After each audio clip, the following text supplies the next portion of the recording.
अस्सलाम वालेकुम वरहमतुल्लाहि वबरकातुहू। बेटा देखो, ये मराठी की बुक है, हमारे D.Ed स्टैंडर्ड के बच्चों के लिए है, फर्स्ट ईयर की बुक है। और हमारे पास जो है ये दो बुक है, एक ये वाली बुक है और एक ये वाली बुक है। दोनों बुक में से ही हमको क्वेश्चन पूछा जाता है। देखिए, ये जो है हमारे पास पेपर जो है D.Ed का है, फर्स्ट ईयर का है और जुलाई 2023 का है। ये पेपर के अंदर हमको देखिए जोड़ियां लगाने का है, श्रवण दिया है। तो श्रवण का आप लोग कान मत लगा के रखना, क्योंकि श्रवण दिया हुआ है तो उससे हमारा क्या है, हम उससे क्या करते हैं, रेडियो को जो है सुनने का काम करते हैं। और यहाँ पर ज्ञानेंद्रिय है जो, उससे हमको क्या करना है, अपने पूरे ध्यान को एक जगह पर करने के लिए हमको कान का सहारा लेना पड़ता है। कथा कथन, इससे भाषण होगा। और मराठी भाषातील मूल शब्द जो होते हैं, हमारा जो लास्ट वाला बचा हुआ है तद्भव, ये लिया जाएगा। ठीक है, आपको सारा मिल चुका है, सामने दिया हुआ है, आप क्या कर सकते हो, उससे ले सकते हो। आगे का देखो, ये क्या है, खालील शब्दाकडे पूर्ण करा। अब यहाँ पर हमको प्रॉब्लम क्या आएगी पता है, कि हमको यहाँ पर कौन सा ऐसा वर्ड देना है। तो आप लोगों को एक चीज और ध्यान देना है, यहाँ पर देखिए लिखा हुआ है, ठीक है, अड़ुआ शब्द दिया हुआ है, तो डोड़ा। तो डोड़ा के लिए ऐसा कौन सा वर्ड है जो 3 वर्ड में आएगा, ठीक है। और उभा, उभा मतलब खड़ा हुआ, खड़ा। तो ऐसा कौन सा है, आकाश का ऐसा कौन सा वर्ड है जो हमको 2 वर्ड में आएंगे। तो मैं यहाँ आपको प्रूफ दिखाती हूँ। यहाँ पर देखिए, पहला वाला जो हमारा है, ठीक है, अड़ुआ शब्द, डोड़ा दिखा, डोड़ा। डोड़ा का हमारे पास अगर हम नेत्र लेते हैं तो ये 2 ही वर्ड हो पाता है, लेकिन हम अगर नैन लेंगे तो देखिए यहाँ पर 1 2 3 तीनों में आ जा रहा है, इसलिए हमने ये लिया है। ठीक है, समझ में आया आपको नेत्र क्यों नहीं लिया हम लोगों ने। फिर उसके बाद उभा में, उभा यानी खड़े में, खड़े में हमको बोला है आकाश, तो हमने आकाश लिया। आकाश लेने के बाद हम गगन नहीं ले सकते, अंबर नहीं ले सकते। क्यों नहीं ले सकते, क्योंकि खड़े में हमको सिर्फ 2 स्टेप दी हुई है। तो हमको क्या लिखना है, नभ लिखना है। देखिए यहाँ पर इस तरीके से है ना, 2 वर्ड ही आएंगे, तो इस चीज का ध्यान रखना। फिर आगे का देखो बेटा क्या है, एका वाक्यात उत्तर लिहा। भाषा म्हणजे काय, ध्यान देना, यहाँ पर लिखा है भाषा म्हणजे काय, और नेक्स्ट वाला कौन सा है, भाषण म्हणजे काय। दोनों का मतलब सेम है, तो ये कंफ्यूजन नहीं होना चाहिए आपको कि दोनों सेम है। सेम नहीं है, भाषा अलग है, भाषण अलग है। चलिए देखते हैं भाषा क्या होता है। तो देखिए हमको ये वाली बुक में मिलेगा। चलिए पेज नंबर देखते हैं हमारे पास क्या है। हाँ देखिए, हमारे पास कहाँ पर आंसर है, हमको मिल चुका है।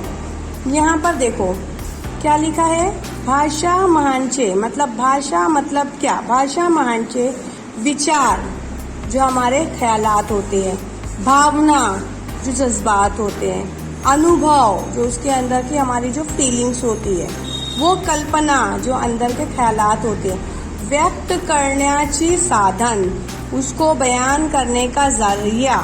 तो भाषण म्हणजे विचार, भावना, अनुभव, इतना भी लिखोगे तो चलेगा।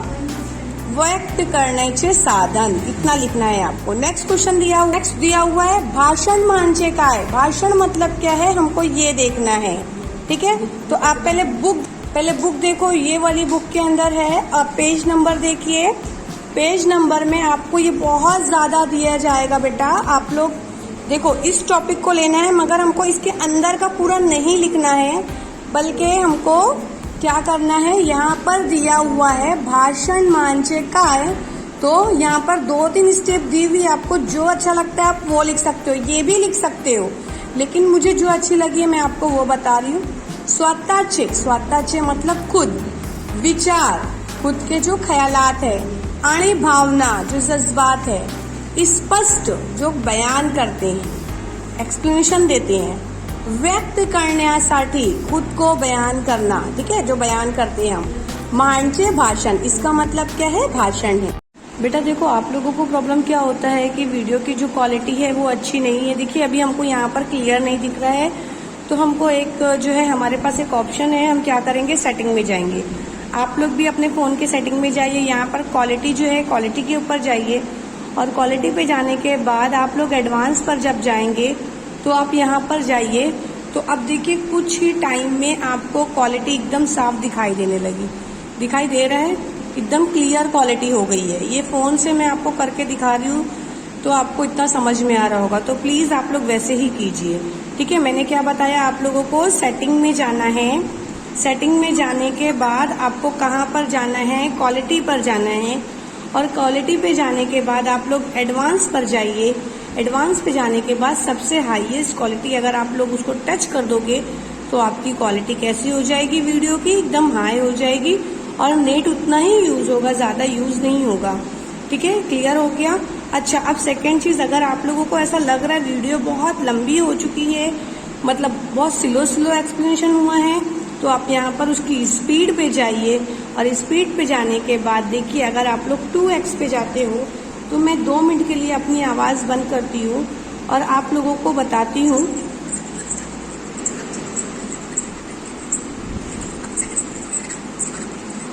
समझ में आया? ठीक है, अगर आपको और स्लो करना है तो आप लोग क्या कर सकते हो, यहाँ से स्पीड पर जा करके थोड़ा मीडियम में आ सकते हो।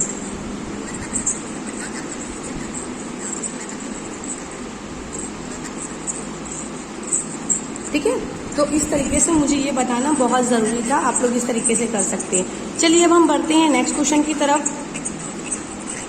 तो देखो बेटा, हमारा जो है क्वेश्चन नंबर 2 स्टार्ट हो रहा है। खालील प्रश्नाची, मतलब जो हमें नीचे दिया हुआ है, खालील मतलब नीचे, प्रश्नाची जो क्वेश्चन दिया हुआ है, उत्तरे मतलब उसके आंसर, प्रत्येकी 60 से 80 शब्दांत लिहा। 60 से 80 के बीच में हमको लिखना है। अब आप D.Ed के बच्चे हो, आपको अच्छी तरीके से पता है कि अगर 8 मार्क्स का क्वेश्चन है, इसमें ऑप्शन भी नहीं दिया है। सबसे मजे की बात यही होती है बेटा, इसमें ऑप्शन नहीं देता है। हम D.Ed के बच्चे, हमको ऑप्शन नहीं मिलेगा। 4 मार्क्स का, ये 8 मार्क्स का है, 4 क्वेश्चन दिए हुए हैं। दैट मीन्स हर क्वेश्चन के लिए हमको 2 मार्क्स है। Got it? 2, 2 4, 2 6, 2 8। अब हम 2 मार्क्स से क्वेश्चन के अकॉर्डिंग लिखेंगे। पहला क्वेश्चन क्या दिया हुआ है, मराठी भाषा वो अंग्रेजी भाषा। ठीक है, मराठी भाषा और अंग्रेजी भाषा यामध्ये दोनों में फर्क 2 उदाहरण सा सांगा। मतलब 2 मिसाल देना है हमको और दोनों के बीच में क्या फर्क है वो हमको लिखना है। देखिए, मैंने क्या किया है, अपने पास इस तरीके से लिख के रखा है। आप क्या करो, इसको स्क्रीनशॉट ले सकते हो। पेंसिल से लिखा हुआ है इसलिए आपको इतना समझ में नहीं आएगा, बट मैंने इसको क्या किया है, पेन से भी लिख के रखा है। मतलब आप लोगों की बुक में है, आप लोग इसका स्क्रीनशॉट देखो, समझ में आएगा, आपको पूरा क्लियर होगा। ठीक है, अब मैं देखिए यहाँ पर इसका पेज नंबर भी लिख करके रखी हूँ, 23 न्यू बुक। न्यू बुक मतलब देखिए हमारे पास जो है 23 पेज नंबर पे है। आप लोग इसको स्क्रीनशॉट लो। ठीक है, इसका स्क्रीनशॉट लेकर रखो बेटा। देखो ये वाला है पूरा, वापस से एक बार दिखा दो, एकदम अच्छे से देख लीजिए। आप लोग पूरे को अच्छे से देखो, कोई भी वर्डिंग, 5वां पॉइंट देखो, 6ठा देखो, 7वां देखो, दिख रहा है आप लोगों को, पूरे पॉइंट को अच्छे से देखो। और फिर उसके बाद ये वाला भी पॉइंट देखिए। क्लियर हो गया? अच्छे से देखो पूरे, वापस से मैं पूरा एक्सप्लेन करूंगी। अभी पेज नंबर 23 पे है, मुझे पेज नंबर 23 निकाल लेने दीजिए बेटा। देखिए ये वाला क्वेश्चन आप लोगों को बुक में पेज नंबर 24 इस पर दिया हुआ है, लेकिन कुछ नहीं समझ में आएगा। इस तरीके से अगर आपको कुछ वर्ड्स मेरे यहाँ पर समझ में नहीं आ रहे होंगे तो आप इस बुक का सहारा लीजिए। देखिए मैं बुक भी दिखा रही हूँ, इस बुक का सहारा लेकर के कर सकते हो, लेकिन मैं इसको एक्सप्लेन नहीं करूंगी बिकॉज दोनों मिक्सअप दिया है। फर्क का मतलब ही होता है दोनों को अलग अलग लिखना, तो मैं आप लोगों को पूरा एक्सप्लेन करने की कोशिश करती हूँ। चलिए यहाँ से देखते हैं हम लोग। ठीक है, क्या दिया हुआ है, पहले देखिए मराठी भाषा। मराठी भाषा के अंदर जो हमारे पास 48 और +2 टोटल मिलाकर 50 मूढ़ाक्षर होते हैं। ठीक है, पूरे टोटल कितने मूढ़ाक्षर होते हैं, 50 होते हैं, ये आपको पता है। और अंग्रेजी जो होती है, अंग्रेजी के अंदर जो मूढ़ाक्षर हो रहे हैं वो कितने होते हैं, 26 होते हैं मूढ़ाक्षर। और समझ में आ रहा है ना, जैसे ABCD इस तरीके से पूरा मिला लेंगे Z तक का तो 26 होते हैं, ये आपको पता होना चाहिए। पहला डिफरेंशिएट हुआ। फिर सेकेंड डिफरेंशिएट देखिए आप लोग, मराठी तील काही स्वर अंग्रेजी तील ओळखते नाही। कुछ जो होते हैं स्वर, स्वर पता है ना हमारे जो वॉवेल्स होते हैं वो अंग्रेजी के अंदर नहीं होते, जैसे मुलगा पहाड़। ठीक है, अड़ा का साउंड नहीं होता है ना अंग्रेजी के अंदर, अड़ा के लिए हम डी को ही यूज करते हैं। अंग्रेजी तील स्वर उड़दात ओळखतात नाही, मतलब हमारे पास कुछ ऐसे स्वर होते हैं जिसको जो उर्दू में हम नहीं लिख सकते। जैसे कि देखो हमारे पास क्या है, पहला दिया हुआ है कैट और कॉड, दो वर्ड दिए हुए ओ और आ। तो इसके लिए हमारे पास उर्दू के लिए कोई आ वर्ड नहीं है ना, अलीफ होता है। समझ में आई बात? इस तरीके से लिख सकते हो आप लोग। आगे का देखो, मराठी तील, जो मराठी है उसके अंदर 12 स्वर होते हैं। कितने स्वर होते हैं? 12। और 3 स्वर अक्षरार्थ साठी होते हैं, अक्षर के अंदर होते हैं। अंग्रेजी के अंदर 20 स्वर होते हैं। बेटा याद रखो, वॉवेल्स 20 है। जब इंग्लिश पढ़ोगे आपको अच्छे से पढ़ना है। 20 वॉवेल्स होते हैं। हमको स्कूलों में और कॉलेजों में सिर्फ 5 वॉवेल्स के बारे में बताया जाता है। आयु, ए आई O W, A I O you और ई, इसका ही दिया जाता है। देखो ये 5 वॉवेल्स के बारे में ही दिया जाता है, ठीक है। ये 5 वॉवेल्स होते हैं, ठीक है, लेकिन 20 होते हैं टोटल। नेट पर एक बार सर्च करो कि इंग्लिश के अंदर वॉवेल्स कितने आपको मिलेगा। मराठी के अंदर 12 होते हैं लेकिन मेन 3 होते हैं, और इसके अंदर भी 20 होते हैं लेकिन मेन कितने होते हैं? 5 होते हैं। नेट पर इसको एक बार सर्चिंग करके देखो, ठीक है। फिर उसके बाद देखो, मराठी ही आपली मातृभाषा असू, ये हमें हमारी मम्मी से मिलती है मराठी भाषा। और अंग्रेजी जो होती है, अंग्रेजी ही जागतिक भाषा है, मतलब पूरे जग में बोला जाता है, यानी इंटरनेशनल लैंग्वेज है, ठीक है। फिर क्योंकि सब बोलते हैं ना, अगर कोई मराठी मतलब कोई जापानी है या फिर मराठी है या फिर कोई से भी बंदा है, पाकिस्तानी है, उसको इंग्लिश बोलने आएगी ना। तो ये हमारी कैसी भाषा होती है? जागतिक भाषा होती है। आपण मराठी उघडना बोलतो, मतलब हम इसको कैसे बोलते हैं? एकदम रवानी के साथ बोलते हैं, कारण कि ती मातृभाषा है, क्योंकि ये हमारी मातृभाषा होती है। अभी ठीक है हमारी मातृभाषा नहीं है, मगर उर्दू है तो हम उर्दू हिंदी एक्सप्लेनेशन देते हैं ना अच्छे से, डायरेक्ट बिना रुके। अंग्रेजी जो अंग्रेजी होती है, अंग्रेजी तील आपण सुरळीतपणे बोलू शकत नाही, लेकिन हम इसको आसानी से रवानी के साथ बोल नहीं सकते हैं, क्योंकि ये हमारी मातृभाषा नहीं होती। तो अगर आप लोग सेंटेंस को ऐड करना चाहोगे ना तो ऐसा कर सकते हो, कारण की मातृभाषा नसतात। देखो आगे हमारा जो 6 पॉइंट बोला है, मैं पॉइंट बेटा ज्यादा बड़ा बना के दी हूँ। दैट मीन्स ज्यादा पॉइंट्स मैंने लिया है, जो आपको इजी लगता है आप लोग बोलो, ठीक है। मराठी बोलताना कचकोत नहीं, मतलब हमको हिचकिचाहट नहीं होती है। अंग्रेजी बोलताना कचकतो, मतलब हमको हिचकिचाहट होती है। दैनंदिन जीवनात आपण मराठीचा वापर करतो, रोजमर्रा की जिंदगी में हम मराठी का इस्तेमाल करते हैं। अंग्रेजी वनवर नंतर बोलत नाही, हम इसको कब बोलते हैं? सॉरी हाँ ठीक है, इसको हम मुसलसल और अक्सर नहीं बोलते हैं, ठीक है। अगर आपको ये पॉइंट नहीं याद हो रहा तो ऐसा कर दो, दैनंदिन जीवनात आपण अंग्रेजी वापर करत नाही, ऐसा बोल दो, ठीक है। अगर ये वाला पॉइंट नहीं याद हो रहा है तो आगे का ये पॉइंट बहुत मेन है। क्या बोला गया है? मराठीचे स्वरूप, ध्यान देना, यहीं पे हमको प्रॉब्लम होती है जो हमको मराठी बोलने नहीं आती है। तो पहले इसको समझने से पहले इसको समझ लेते हैं। देखिए अंग्रेजी मूल स्वरूप, मतलब जो इसके जो बड़े स्वरूप है कैसा होता है? कैसा होता है पहले देखो, कर्ता क्रियापद कर्म, कैसे इंग्लिश में समझाती हूँ।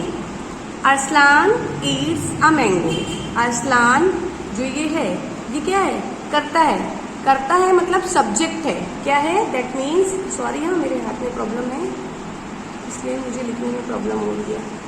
सब्जेक्ट, ठीक है, सब्जेक्ट होता है, ये वर्ब होता है, और ये क्या होता है? ऑब्जेक्ट होता है। क्लियर? मैंने इंग्लिश में लिख दिया।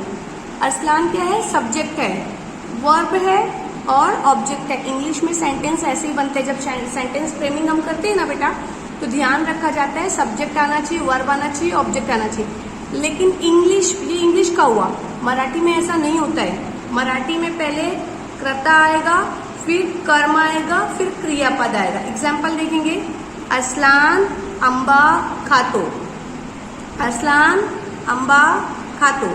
अगर हम ऐसे लिखेंगे अरसलान खातो अंबा, गलत हो जाएगा। सेंटेंस ठीक है लेकिन हमारा स्ट्रक्चर के हिसाब से, शक्ल के हिसाब से, स्वरूप के हिसाब से ही गलत हो जाएगा। ये ऐसे लिखोगे तो बिल्कुल परफेक्ट है। तो इसमें कैसा रहता है? कर्ता फिर कर, फिर क्रियापद। इसमें कैसा है, कर्ता, क्रियापद और कर्म। ध्यान देना, सब्जेक्ट, वर्ब, ऑब्जेक्ट, इसमें कैसा रहेगा, सब्जेक्ट, ऑब्जेक्ट और फिर वर्ब। क्लियर हो गया, ये पॉइंट हो गए। नेक्स्ट क्वेश्चन देखिए हमारे पास क्या है बेटा, मराठी भाषातील वर्णाचे प्रकार स्पष्ट करा। वर्णाचे प्रकार जो हमारे पास है हमको वो देखना है। आप लोगों को अच्छे तरीके से पता होगा कि जो वर्णाचे प्रकार है हमारे, याद है किसी को? देखिए बेटा ध्यान देना, आप लोग अलग सलग आंसर नहीं लिख के रखना। पेज नंबर प्लीज ध्यान दो, यहाँ पर देखो पेज नंबर, कुछ भी आंसर उठाकर मत लिखना। क्या बोला गया है, मराठी भाषे वर्णाचे 5 प्रकार असतात। कितने हैं, 5 है। तो आपको ऐसी वेब बनाना है। मराठी वर्णन जो हमारे हैं तो कौन सा है, स्वर, स्वरादि, नवेश, स्वरादि, अर्थ, स्वर और व्यंजन। मैं पूरा 5 के बारे में डीपली एक्सप्लेन कर रही हूँ बेटा। देखो पहला जो है वो क्या है, स्वर है। स्वर में अपने पास क्या है, आ से लेकर के अ तक होगा। बता दो, ध्यान दो, आ, ई, ऊ, शुत्र। फिर यहाँ पर देखो अलग अलग वर्ड दे दिया गया है। लू है, फिर ए, ओ, ए। मतलब यहाँ पर ऐसा समझ के चलो कि स्वर के अंदर हम ले रहे हैं आ से लेकर अ तक। हे धावनी महानटाना, ये धावनी, ये आवाज है ना सारी, ये आवाज जब हम बोलते हैं तोंडातील, मतलब हलक में जो हमारी वॉइस होती है मुंह के जरिए से, हवला, ये डायरेक्ट मुंह के जरिए से होती है, हलक के जरिए से नहीं होती। देखो आप बोलकर देखो, आ, हलक की आवाज नहीं लगी है। कुटे ही, अवर, ये नहीं, कहीं भी रुकावट नहीं बनी, डायरेक्ट बन गई है आ। लेकिन आप बोलो म, ऐसा लग रहा है बीच में आवाज रुकी हुई है। ठीक है, कोई भी ये रुकावट नहीं बनती है। त्याना स्वर असे महानटात, इसे क्या कहा जाता है, स्वर कहा जाता है। कैसा लिखोगे, ऐसा इजी लैंग्वेज में लिखना, आ से लेकर के ओ तक का लिखना। या धामनी महानटाना कुटे ही औड़त नाही, ठीक है, ऐसा लिखो, औड़त, कुटे ही औड़त नाही, त्याना स्वर असा महानटात। क्लियर, आगे ये सारे वर्ड्स मत लिखो। अब लिखोगे स्वरादि। स्वरादि के लिए देखो क्या लिखोगे, अन आणि आहा। हे स्वर उच्चारले असताना तुमचे लक्षात येईल की, अगर तुम इसके ऊपर ध्यान दोगे तो आ चे उच्चार अधि होते। जैसे ही अम बोला जा रहा है ना, इसको अम बोला जाता है, तो जैसे ही हम आ का बोल लेते हैं उसके बाद म का साउंड लगता है, अम, तो ये म लगता है। वो फिर आहा, तो आ बोलने के बाद हा का साउंड लगता है। त्यांचे उच्चार नंतर हो, उसका उच्चार बाद में होता है। महारून त्यानी स्वरादि असे महानटात, इसे क्या कहा जाता है, स्वरादि मान बोला जाता है। अम, आहा, क्योंकि अ लगने के बाद म और आ लगने के बाद आहा, ये दो का साउंड लगता है। तो अपनी इजी लैंग्वेज में लिखना। मेरा काम यहाँ पर सिर्फ और सिर्फ एक्सप्लेनेशन देना है। नवी स्वरादि, तो याद रखो ग्रामर के अंदर, ये हमारा जो है मराठी के अंदर जो स्वर है उसके अंदर 2 स्वरादि अभी करंटली ऐड हुए हैं। एज अ टीचर हमको पता होना चाहिए। आहा जो ये ऐसा वाला है ये न्यू है। वर्णाचे न्यू स्वरादि मानले जाते। हे स्वरादि मराठी मध्ये अंग्रेजी भाषातून शिकवले जाते। इसको जो है अंग्रेजी के अंदर सिखाया जाता है, सिर्फ आपको इतना याद रखना है। फिर अर्थ स्वर किसको बोला जाता है, जो आधा लिखा जाता है। जैसे कि कुछ वर्ड ऐसे होते हैं जिसको हम आधा लिखते हैं, तो या भी आधा लिखा जाता है, रा भी आधा लिखा जाता है, ल भी आधा लिखा जाता है, आणि व। देखो जैसे यहाँ पर देखो सा लिखा गया है ना, इस तरीके से वर्ड जो है आधे लिखे जाते हैं। इसका उच्चारण हवाचे थोड़ा अळवळ असतात, थोड़ा सा अलग होता है। इसे क्या कहा जाता है, अर्थ स्वर असा महानटात। अपनी इजी लैंग्वेज में लिखना, अगर अंडरस्टैंडिंग होगा इजी लैंग्वेज में लिखने आएगा। अब व्यंजन, कितनी अच्छी बात है, जब आपको स्वर पता चल चुका है तो बाकी जो बचे हैं वो क्या है, व्यंजन है। ज्या वर्णाचे उच्चारण होता हवा तोंडाचे ओळखीत जाते। मतलब जब थोड़ा सा हमको ऐसा लगता है कि आवाज के साथ में कुछ तो रुकावट आ रही है, उसको क्या बोला जाता है, व्यंजन बोला जाता है। व्यंजन बचे हुए तुमको पता है ये दो लोगों के साथ मिलकर बनता है। जैसे कि हम जब 12 खड़ी पढ़ते हैं तो आपको देखो यहाँ पर क, तो क जमा अ यानी का होता है। कावड़ा, महंतार, आस्थाना, जब हमको ये कावड़ा बोला जाता है तो कैसे लेंगे, क अ व इस तरीके से मिलाकर होगा, पूरा इस तरीके से मिलाकर। जैसे अगर हम बोलेंगे कावड़ा, कावड़ा मतलब पता है आप लोगों को, है ना। तो इस तरीके से ये कावड़ा वर्ड बोलने के लिए देखो का लिया, का के साथ में ये साउंड मिला, वा लिया, वा के साथ में ये मिला, रा लिया, रा के साथ में ये मिला, इस तरीके से किया जाता है।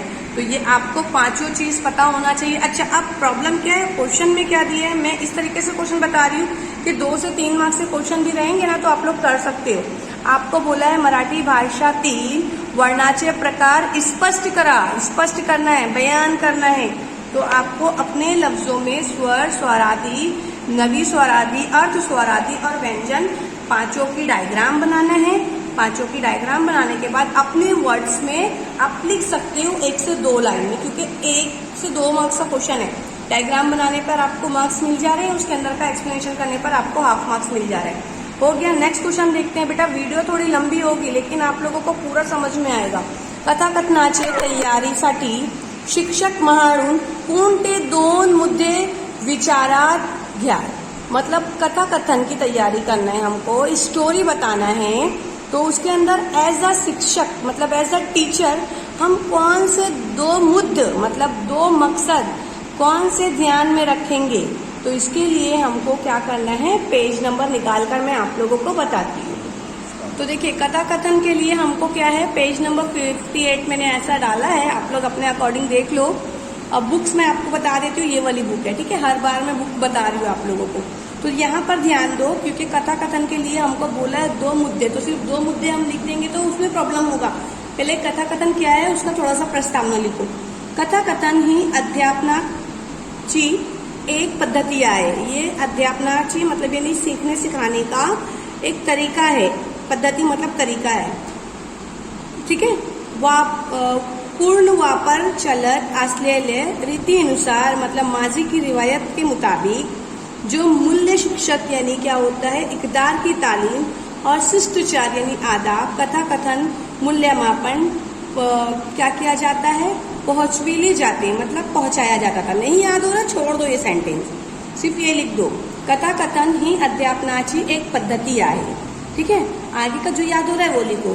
कथा कथन ही समाज शिक्षकची मतलब समाजी तालीम एक मान्य पद्धति आहे। समाजी तालीम जो है एक अच्छी पद्धति समझी जाती है। ही एक कला है, ये एक कला है। छात्र अध्यापक ने पहली अध्यापन रंजक मतलब जो बच्चों को जब पढ़ाया जाता है तो ये कैसा होना चाहिए, रंजक, इंटरेस्टिंग करण्यासाठी मतलब उसको दिलचस्प बनाने के लिए कथा कथन वापरले। कथा कथन क्या किया जाता है, इस्तेमाल किया जाता है बच्चों को पढ़ाने के लिए, इंटरेस्टिंग करने के लिए अपने मेथड को ये तरीका जो है इस्तेमाल किया जाता है, ठीक है। उसके बाद हमको मेन मकसद पे आते हैं। मेन मकसद हमको क्या बोला गया है, 2 मुद्दे है, 2 स्पेशल मकसद है।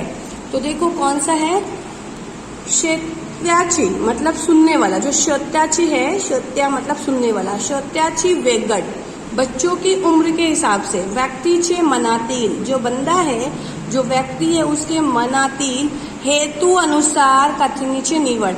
अभी जैसे मान लो छोटा बच्चा है, अब उसको शेर की कहानी, बंदर की कहानी, ये सारी कहानी पसंद आएगी। अब मैं उसको राजा महाराजा की कहानी सुनाते बैठी हूँ, लाइक कैसे बादशाह है जो बीरबल, अकबर, शाहजहां, ये सारी कहानी सुनाते बैठे, उसको कुछ समझ में नहीं आएगा, ठीक है। तो हमको क्या करना है, बच्चों की उम्र के हिसाब से और मुझे क्या सिखाना है उसके हिसाब से मुझे क्या करना चाहिए, उसको मकसद को ध्यान में रखना है, ठीक है। उसका हेतु मेरा मकसद ध्यान में रहना चाहिए। फॉर एग्जाम्पल लालची बुढ़िया, तो अंडा और मुर्गी वाली कहानी जो है वो मैंने पूरी सुना दी। सुनाने के बाद मुझे एक मोरल देना है उसे कि क्या होती है, लालच बुरी बला होती है।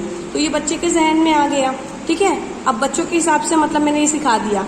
अब बड़े जो है उनके हिसाब से सिखाना है तो उसके हेतु को ध्यान में रखना है, ठीक है। पहला मकसद मेरा ये होना चाहिए। अब फिर कथनाचे गर्ज अनुसार चित्र मतलब जैसे आप मेरी जो भी कथन है, जो भी कहानी है, अब मैं सुना रही हूँ बच्चों को मुर्गी की कहानी, बुढ़िया और मुर्गी की कहानी, और मैं उसको पिक्चर दिखा रही हूँ अकबर और बीरबल की, उसको अच्छा लगेगा क्या? नहीं। जैसी कहानी है उसके अनुसार उसकी चित्र है, और विशिष्ट यानी खास तौर पर बच्चों की कहानी के हिसाब से, मतलब मुझे लहान बच्चे हैं तो उसके हिसाब से मुझे लेना है कहानी, उसके साथ में चित्र होना चाहिए। और इस तरीके से और किया जा सकता है, ध्वनि मुद्र यानी आवाज जो होती है हमारी उसको रिकॉर्ड, जैसे रिकॉर्डिंग करके अगर मैं लाती हूँ घर से पिक्चर्स वगैरह जो है, तो बच्चे क्या करेंगे, इंटरेस्टिंग तरीके से सुनने का काम चालू करेंगे। और संगीत इत्यादि, मतलब अगर मुझे पोएम सुनाना है, मैं सिर्फ पोएम को ना लेते हुए, ठीक है, उसको वॉइस को रिकॉर्डिंग कर सकती हूँ और वो सुना सकती हूँ, मौसीकी वगैरह, या हो सकता है उसके अलावा अगर मैं कोई कहानी सुना रही हूँ तो उसके अंदर बैकग्राउंड म्यूजिक डाल दी, तो बच्चे इंटरेस्टिंग लेकर के वो चीज को करने वाले हैं। तो ये दो मुद्दे जो है हमको दिया हुआ है। आप लोग बोलते हो ना पीछे सारा बाहर का क्वेश्चन है, बाहर का क्वेश्चन है, कुछ बाहर का नहीं रहता है, किताब के अंदर का ही होता है। नेक्स्ट क्वेश्चन जो हमारा बेटा है क्वेश्चन नंबर 2 का ही 4th वन लास्ट है, ठीक है, 2 पार्ट में वीडियो बनाऊंगी मैं, ये लास्ट क्वेश्चन है, ये पार्ट 1 वीडियो होगी, सेकंड हमारी जो है नेक्स्ट 3rd और 4th में एक साथ इंक्लूड कर दूंगी। आई होप आपको समझ में आ रहा होगा, बोर नहीं होंगे। विद्यार्थ्याची शब्द संपत्ती, बच्चों के अंदर शब्द संपत्ती यानी जखेरे अल्फाज वाढण्यासाठी बढ़ाने के लिए कोणतेही 4 उपक्रम सांगा। n नंबर ऑफ उपक्रम हम ले सकते हैं, मतलब बहुत सारे उपक्रम, बहुत सारी सरगर्मियां ले सकते हैं अगर हम एज अ टीचर बच्चों के अंदर जखेरे अल्फाज को बढ़ाना चाहते हैं तो किस तरीके से ले सकते हैं। देखिए मैं अब न्यू बुक के अंदर आपको बताती हूँ, पेज नंबर 110 के अंदर है, मुझे पहले पेज नंबर खोल लें दो, क्योंकि बहुत सारे जो मेथड्स है हमको दिए गए हैं। तो हमको क्या करना है ना बेटा, देखिए मैं आपको ये बता दे रही हूँ, तो आपको क्या करना है ना, पहले सरगर्मी बोला गया है तो आप ट्री डायग्राम बनाओ, इससे हमारा जो आंसर होता है बहुत इफेक्टिव होता है। तो आप कैसे बनाओगे, एक सेंटेंस आपको लिखना पड़ेगा, आप एज अ टीचर हो इसलिए मैं पूरा लिखकर नहीं दे रही हूँ, just only I am explaining, ठीक है। तो विद्यार्थी शब्द संपत्ति, मतलब बच्चों के अंदर शब्द संपत्ति बढ़ाना है, तो आप ऐसा आंसर लिखोगे, विद्यार्थी शब्द संपत्ति वाढण्यासाठी उपक्रम, लाइन डाल दोगे, ठीक है। पारंपरिक शब्दकोश, सिर्फ शब्दकोश, ये एक वर्ड लोगे, क्या लोगे, सिर्फ शब्दकोश। कैसे बनाओगे, देखिए मैं यहाँ पर एक रफ बना रही हूँ, इस तरीके से आपने लेना है, यहाँ पर आपको क्या डालना है, सिर्फ शब्दकोश, ठीक है, शब्दकोश इस तरीके से लोगे, शब्दकोश के अंदर के पॉइंट ले लोगे। आप एज अ टीचर आपको पता है कैसे बनाया जाता है, मैं आपको सिर्फ यही चीज बता रही हूँ। आप शब्दकोश लो, शब्दकोश के अंदर 2-4 जो भी है वो बता दो। अच्छा ये पॉइंट को पहले क्लियर करती हूँ, आगे बढ़ती हूँ। पारंपरिक शब्दकोश लेंगे तो ये कैसी होती है, रिवायती डिक्शनरी होती है, ठीक है। तो पारंपरिक के अंदर शब्दकोश जो होते हैं, शब्दाचे उपयोग, शब्द का इस्तेमाल मायने के साथ और उसके इस्तेमाल के साथ दिखाया जाता है। और बहुत सारी डिक्शनरी आती है, उच्चारण आती है, मतलब उसके अंदर उच्चार कैसे करना है, सही शब्द को किस तरीके से इस्तेमाल करना है, इसके अंदर ये बताया जाता है, इसकी माहिती दी जाती है, मालूमात दी जाती है। और एक ही भाषा शब्दकोश, मतलब एक भाषा के अंदर शब्द सारी चीजें बता दी जाती है, नाउन क्या है, प्रोनाउन क्या है, वर्ब क्या है, एडवर्ब क्या है। चित्र शब्दकोश, तो हम ये चित्र शब्दकोश नहीं लेंगे, बल्कि हमको क्या करना है, बढ़ाना है ना, क्या करना है, क्या करना है, हमको शब्द संपत्ति बढ़ाना है। तो अब हम यहाँ से एक पॉइंट ले लिए, ये एक ले सकते हैं। अब देखो क्या लेंगे, क्योंकि हमको शब्दकोश के बारे में नहीं पूछा है, हम पहला पॉइंट ये लेंगे, क्या ले सकते हैं, इसी तरीके से जैसे आपने यहाँ पर पॉइंट लिए हैं, ट्री डायग्राम बनाए हैं, तो यहाँ पर आप दूसरा पॉइंट क्या ले सकते हो, इस तरीके से पॉइंट ले सकते हो। क्या ले सकते हो, देखो ये वाला, दररोज विचार सांगणे, हर रोज विचार बोलेंगे हम, ठीक है। फलकवर स्विचार लिखने, तो स्विचार ले सकते हो। अब दूसरे पॉइंट को स्विचार में डाल सकते हो, जैसे मैंने यहाँ पर बताया स्विचार, तो यहाँ पर क्या सकते हो, दररोज स्विचार, ये एक पॉइंट ले सकते हो। और दूसरा कौन सा ले सकते हो, फलकवर स्विचार लेने, इस तरीके से। नहीं डालना है पॉइंट में, मत डालो, डायरेक्ट पॉइंट में लिखो। मैं यहाँ हिंदी में एक्सप्लेन कर रही हूँ, अपने हिसाब से वेब बना लेना। वर्गात, क्लास में अंताक्षरी शब्दिक यांचे नियोजन करने, क्लासरूम में अंताक्षरी ये खेल खिलवाना, लेकिन हम एज अ मुस्लिम नहीं करेंगे बेटा। अंताक्षरी के बजाय हम नात ले सकते हैं, ठीक है, कुछ और अलग अलग ले सकते हैं। जैसे क्लास होगी वैसे क्लास के अकॉर्डिंग आपको करना है, जैसे हमारे बच्चे होंगे वैसे हम करेंगे, ठीक है। आगे बढ़ते हैं हम। कथा कथन जो बयान होंगे, चर्चा, अनौपचारिक और वातावरण निर्माण करने, मतलब कि कथा कथन कहानियों का माहौल बना देंगे, चर्चा तुम्हारे घर के पास क्या हुआ ऐसा या फिर कुछ और, इसको अनौपचारिक अच्छे वे में इस तरीके का माहौल तैयार करना। एक आधी घटना, कोई भी एक घटना प्रसंग जो हालात हुए हैं पहुंचुए त्यांचे वर्णन करने, कोई भी एक घटना हुई है, कुछ भी हुआ है, जैसे इलेक्शन हुआ था अभी, इसके बारे में क्या करना, वर्णन करना। इससे भी बच्चों की शब्द संपत्ति बहुत बढ़ती है। वाक्य प्रचार महणी, महणी यानी मुहावरे, कहावतें, तो जुमलों में उसका इस्तेमाल करना, जैसे कि 100 चूहे खाकर बिल्ली हज को चली, ये एक सेंटेंस हो गया, महणी हो गई। कहावतें ले सकते हैं, आ बैल मुझे मार, है ना, इस तरीके को जुमले में इस्तेमाल करना। आफत मोल लेना, मैंने डीएड में एडमिशन लेकर आफत मोल लिया, या मराठी को पढ़ा करके मैंने आफत मोल लिया, इस तरीके से महणी इस्तेमाल कर सकते हो। समानार्थी शब्द भी बच्चों को देंगे, विरुद्धार्थी शब्द भी बच्चों को देंगे। समानार्थी शब्द आपको पता है, सेम, विरुद्धार्थी मतलब डिफरेंट। जैसे इसके अंदर फलक, आसमान, विरुद्धार्थी आसमान और जमीन। यांची जंत्र तैयार करने, मतलब उसको पूरा जंत्र तैयार करने, खाका बनाकर देने के लिए देंगे, ठीक है। ये वाला तो मैंने बता दिया आपको, सिर्फ 4 ही लिखना है। विविध कविता, बड़बड़ गीत, प्रसिद्धित लोकगीत गाऊन, दिक्वंचे शब्दाची ओळखे करून, ये सब करना है। रोज वर्तमानपत्राचे वाचन करून, रोजाना अखबार पढ़ने का, ठीक है। त्यातील नवीन 10 शब्द लिहून काढणे, और उसको 10 शब्द को लिखने के लिए बोलेंगे। वस्तु चित्र दाखवणे, वर्णन करवा से सांगणे, कोई चित्र अच्छी से देख लिया, जैसे फॉर एग्जांपल ये कॉपी अगर है, ये बुक है, इसके फ्रंट पेज के बारे में आप उसको लिखने के लिए बोलो, बोलने के लिए बोलो, ठीक है। और इसके अलावा क्या करना है हमको, वस्तु चित्र दाखवणे, वर्णन करवा से सांगणे, ये हो गया। अनौपचारिक गप्पा गोष्ठी करने, अनौपचारिक कैसे हम फ्रेंड सर्कल में जो करते हैं उसको अनौपचारिक बोला जाता है, ठीक है। तो अनौपचारिक के अंदर कैसी भी लैंग्वेज चल जाती है, औपचारिक के अंदर नहीं चलती है। अनौपचारिक के अंदर से भी बहुत सारे बच्चे अगर फ्रेंड सर्कल में भी बातें करते हैं तो उससे भी बहुत सारे ज्ञान जो है हमारे भंडार होती है। ये पॉइंट मतलब थोड़ा सा हार्ड है, मतलब भांड्याचे खेळ, भांड्याचे खेळ मतलब कैसा होगा बेटा, एक ही बता रही हूँ, अब सिर्फ इसको डाल दो। देखो, पहिली फेरी होईल, पहिल्या अक्षर पासून शुरू होण्याचे शब्द, जैसे कि आनंद, पहली फेरी है, मतलब जैसे हम पूरा पेड़ लगाते हैं ना वैसा, तो आनंद लिया तो आनंद आ से आ रहा है, दूसरा वर्ड आकाश, अक्षर, इस तरीके से ले सकते। दूसरी पायरी में आनंद का न लेंगे, ठीक है, दूसरी पायरी में हम आनंद का क्या है, ना ले सकते। जैसे फॉर एग्जांपल दूसरा वर्ड इसमें ले लिया है उज़्मा, तो उज़्मा लिया है तो इससे जा से शुरू हो रहा है, समझ रहे हो, इस तरीके से। तीसरी में दूसरा वर्ड लेंगे, इस तरीके से स्टार्ट करेंगे। तो आई होप आपको ये क्लियर हो गया है, मैंने बहुत लंबा लेक्चर दिया है। अब इंशाअल्लाह क्वेश्चन नंबर 3 और 4 दुआ करो मुझे टाइम रहे तो इंशाअल्लाह मैं बहुत जल्द आपको ये बनाकर दे दूंगी। चलिए मिलते हैं हम नेक्स्ट वीडियो में। ये पार्ट 1 है, पार्ट 2 के लिए आपको क्या करना पड़ेगा, कमेंट्स करना पड़ेगा। अगर आप कमेंट्स करते हो तो ही मैं बना के दूंगी, अदरवाइज 2-4 बच्चों के लिए मैं अपना टाइम वेस्ट नहीं करूंगी बेटा। वापस से बता रही हूँ, डीएड का पेपर है, फर्स्ट ईयर का है और जो है जुलाई 2023 का है, इसलिए मैं बना रही हूँ। अगर आप लोगों के पास क्वेश्चन पेपर है तो मुझे दीजिए, मैं बनाऊंगी। चलिए मिलते हैं नेक्स्ट वीडियो में। अस्सलाम वालेकुम व रहमतुल्लाहि व बरकातहू।